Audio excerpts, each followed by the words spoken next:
haja ya kutafsiri upya sheria Intoxication Liquors Act ya mwaka 1968 ili kutoa fursa kwa wakulima wa korosho kupata kipato kwenye gongo ya Mabibo.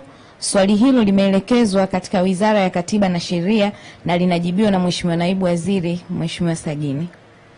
Sheria ya Intoxicating Liquors Act inaweka utaratibu wa kuwasimamia watengenezaji na wauzaji wa pombe za asili. Kwa mujibu wa sheria hiyo, mtu yeyote anayekusudia kutengeneza au kuuza pombe ya asili anapaswa kuomba leseni kwa mamlaka husika ya serikali za mitaa.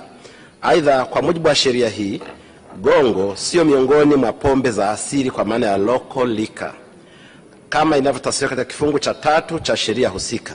Mheshimiwa Spika, pombe aina ya gongo, machozi ya simba, moshi au umeme kama inavyotafsiriwa na kifungu cha 2 cha sheria ya kudhibiti utengenezaji wa pombe za asili sura 384 Traditional Liquor Control of Distillation Act, inaweza kutengenezwa ikiwa mtengenezaji ana leseni inayotolewa kwa mujibu wa kifungu cha 19 cha sheria ya kudhibiti pombe za asili sura 384.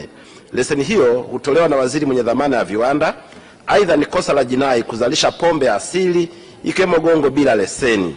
Hivyo wakulima wa korosho wanao nafasi ya kujiongezea kipato kupitia gongo ya Mabibo ikiwa wataomba leseni ya kuzalisha pombe hiyo kutoka wizara husika. Mheshimiwa Cecil Mwambe, swali la nyongeza. Mheshimiwa Spika, kwanza nishukuru kwa majibu mazuri kabisa ya serikali kuhusiana na swala hili, kwa sababu limekaa hapa mbele yetu na utakuwa shahidi kwa muda mrefu sana tukilijadili, na malengo ni kwamba kuongeza ile value chain ili wakulima wa korosho waweze kujipatia mapato. Serikali sasa iko tayari kutoa elimu kwa wakulima wa korosho kutokana na sheria hii. Mheshimiwa Naibu Waziri, majibu. Mheshimiwa Spika, ni kweli serikali iko tayari kupitia Wizara ya Viwanda na Biashara. Mara kadhaa tumemsikia waziri akitoa ufafanuzi hapa. SIDO wanayo idara ya elimu kwa ajili ya kutumia teknolojia inayoweza kuongeza thamani katika mazao mbalimbali yanayozalishwa na wananchi wetu. Kwa hiyo wakulima wa jimbo lako wanaweza wakatumia fursa hiyo ili kujiimarisha, wakafanya kitu ambacho kinakubalika kwa mujibu wa sheria. Asante Mheshimiwa Spika.